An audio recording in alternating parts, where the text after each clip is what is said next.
Guys, yung gasolina na na-recover natin. So ayan, oh, yan yung gasolina na na-recover natin.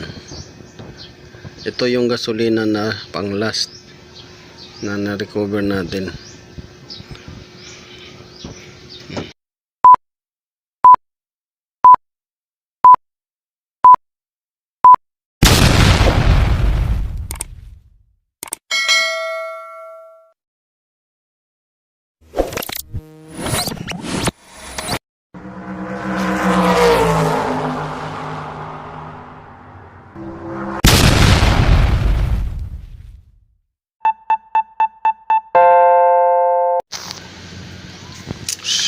So, good morning guys. Welcome back to my YouTube channel. This is Autoboyson.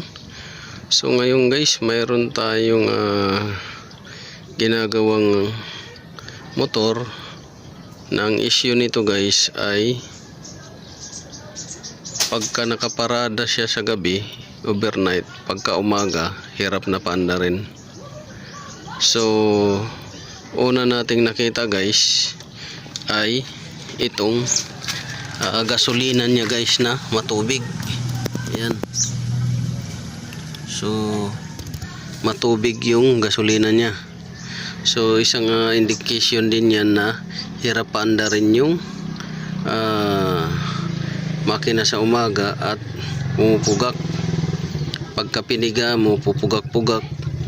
Tapos pagka uminit na, titino siya, tapos maya maya pagka nasa biyahe ka, pumupugak pagka pinihit mo yung silindrayador. So isang indication niya na marumi na yung gasolina ninyo na nasa tangke.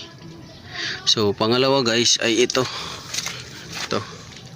pangalawa, ilawan natin. So dyan nakatanggal na to guys. So if ay ito guys na makina, if ay, so ito nakatanggal na yung fuel supply line patungo doon sa injector. So tinanggal ko to para ma-prove ko na ang fuel pump ay defective. So paano sabi na defective ang fuel pump? So ito guys, tingnan nyo yung ginawa ko dito para may idea kayo. Tinanggal ko na tong fuel line, itong fuel line patungo sa injector. Tanggal ko na yan. So hindi na nakakabit. So ito nakakabit doon sa fuel pump ito. So dito hindi yan nakasusi, hindi nakasusi, naka-off, hindi nakasusi. Pero tingnan nyo dito yung ano niya, tumutulo. Tumutulo. Ayan.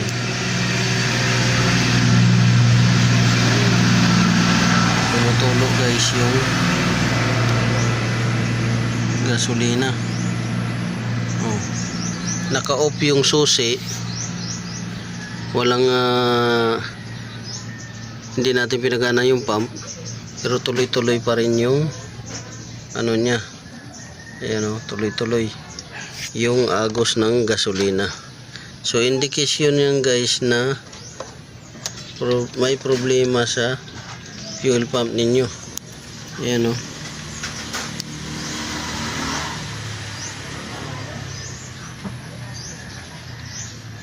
may problema sa fuel pump ninyo. Yung fuel pressure regulator niya ay hindi nagko-close. So tuloy-tuloy pa rin yung daloy ng gasolina. So pangalawa, check natin kung ang fuel filler cap ay defective na. Kagaya nito, hindi natin susian. Nandito yung susi kung mabubunot natin. At minsan nito guys, lumalakas yung tulo doon sa baba. Doon, lumalakas yung tulo ng gasolina. So tanggalin natin without walang susi. So yan, matubig yung gasket nya, pati yung lock nya stuck up, at ito madumi na, madumi. So kinalawang na yan sa loob. So yan yung indication guys na Yan. Oh. Oh, mas lalong lumakas dito guys, oh. Mas lalong lumakas. So, may tendency ito na mag-vacuum habang nasa biyahe kayo, mamamatay yung makina. Dahil ito, hindi na silyado yung filler cap ng gasolina. Pangalawa, yung pump ninyo ay hindi na makahold ng pressure. So, tuloy-tuloy doon. Yan, tuloy-tuloy. So, dapat yan, walang lumulusot na gasolina. Pero, ang nangyayari, lumulusot yung gasolina. So, indication guys yan ng sira na yung pump nyo. Hindi na makahold ng pressure. So, sana nakakuha kayo ng konting kalamang guys. Una, kung ang motor ninyo nag-overnight parking tapos pagka umaga hirap na paandarin, i-check nyo yung gasolina kung matubig, kagaya nito matubig.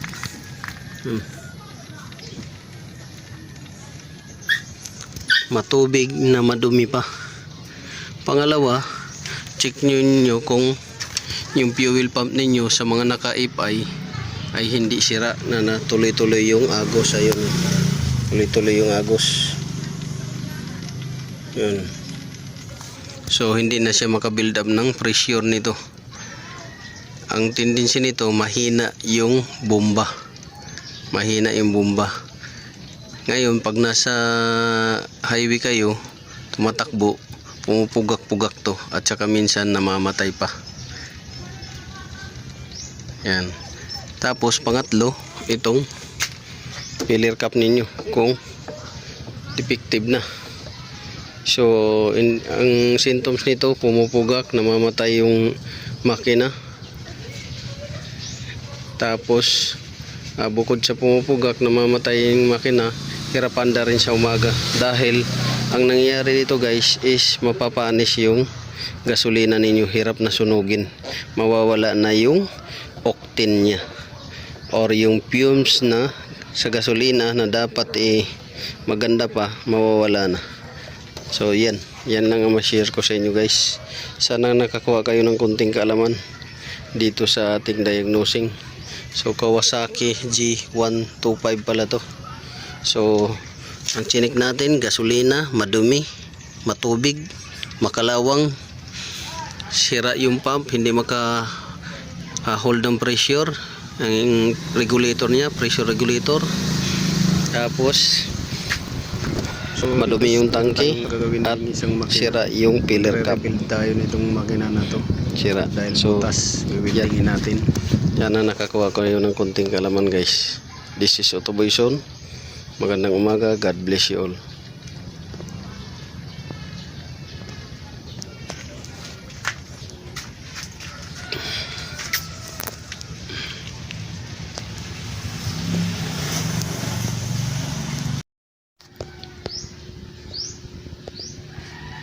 So yan, tingnan nyo guys kung gaano kadumi yung fuel pump na to.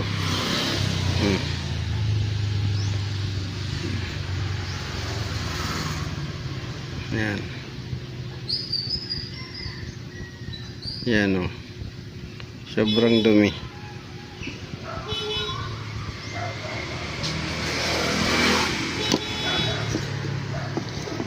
Pati ito, filter niya oh.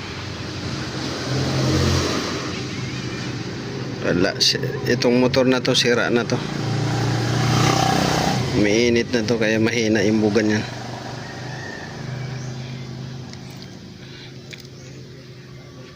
Yan.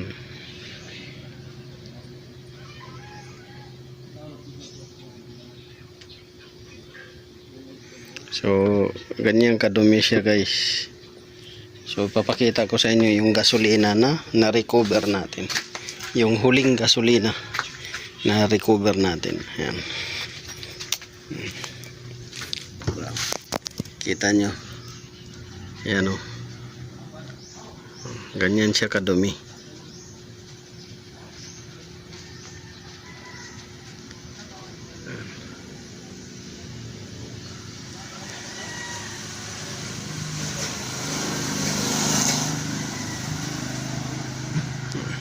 Kaya ang resulta ganito, madumi. So pati yung terminal niya kinalawang na at parang uminit yung wire. Tapos ito yung pump niya, balot na ng ano. Kaya mahina na yung buga nito dahil malamang ang resistance nito ay mahina na or else mataas na. Ayan.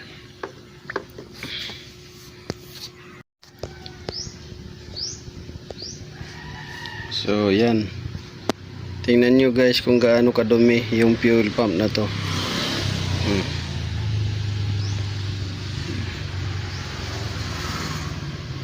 Yan. Yan o. Sobrang dumi.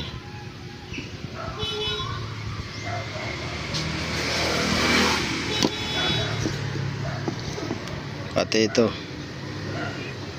Filter niya o. Wala. Itong motor na to sira na to. Mainit na to kaya mahina yung buga niyan.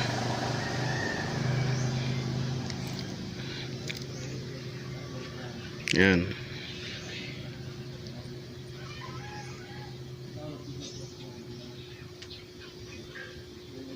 So, ganyan kadumi siya guys. So, papakita ko sa inyo yung gasolina na na-recover natin. Yung huling gasolina na recover natin. Yan. Kita nyo. Yan o. Ganyan siya kadumi.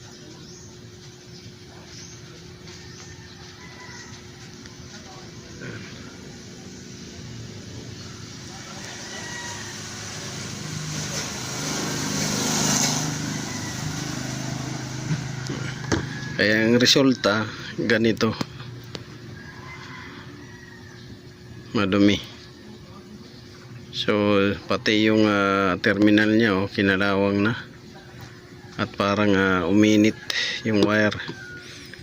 Tapos ito yung pump niya, balot na ng ano.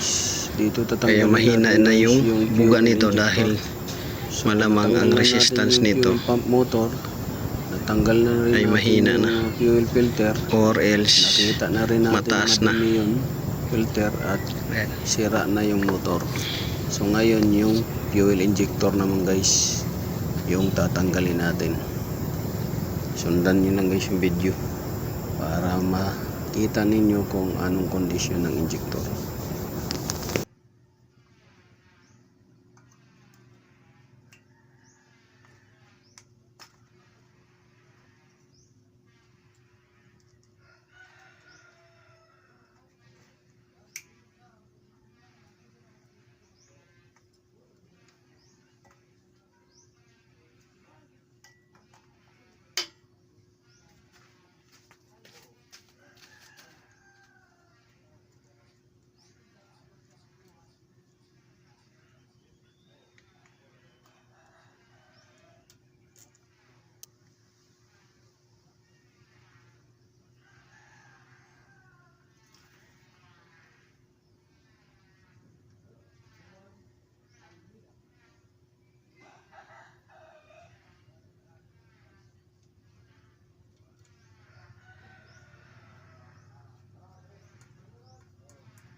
So ito guys, natanggal na natin yung injector.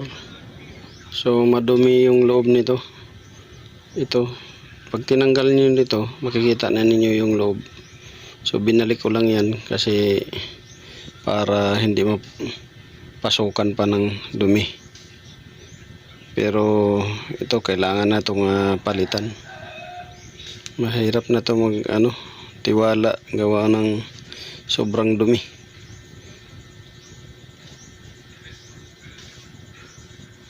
Okay lang to kung nasa labas to, madaling bunutin. Kasi pagka namalya or hindi nagbuga, madaling palitan. Pero nasa loob to. So yun guys, Nasa baba paalala ng lang air guys sa filter inyo. box. So Mahirap piliin nyo bunutin. guys yung Madumi yung loob. fuel station or gasoline station So, kasama to ng pump. Ayan. pagkakargahan ninyo, dahil baka matulad kayo sa ganitong motor. So doon kayo sa mga medyo busy na gasoline station, kasi doon less yung tubig. Hindi man maiwasan na may tubig, pero mas mababa yung tsansa na may tubig dahil busy or maraming nagpapakarga. So tips lang yan ni Autoboyson, piliin nyo yung busy na gasoline station para iwas sira ng ganito. So maraming salamat. God bless you all.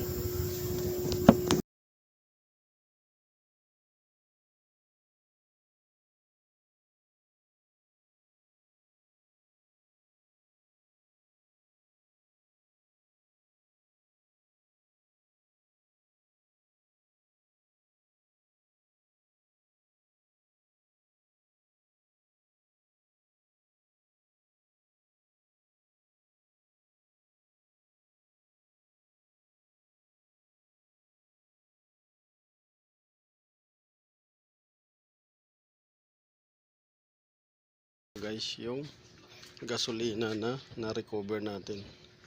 So ayan. So yun lang guys ang share natin sa inyo. Yan yung gasolina So na recover natin. kailangan mag-ingat kayo sa Last. pagpapakarga ng gasolina para hindi matulad ng ganito.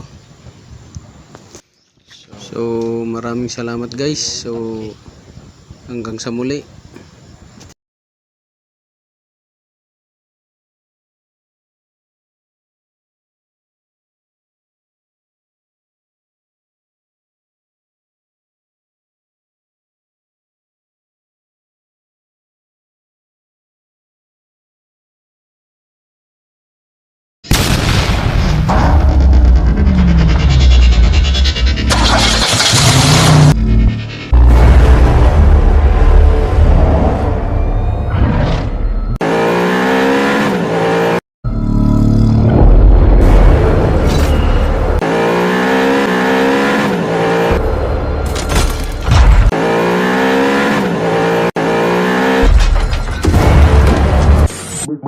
make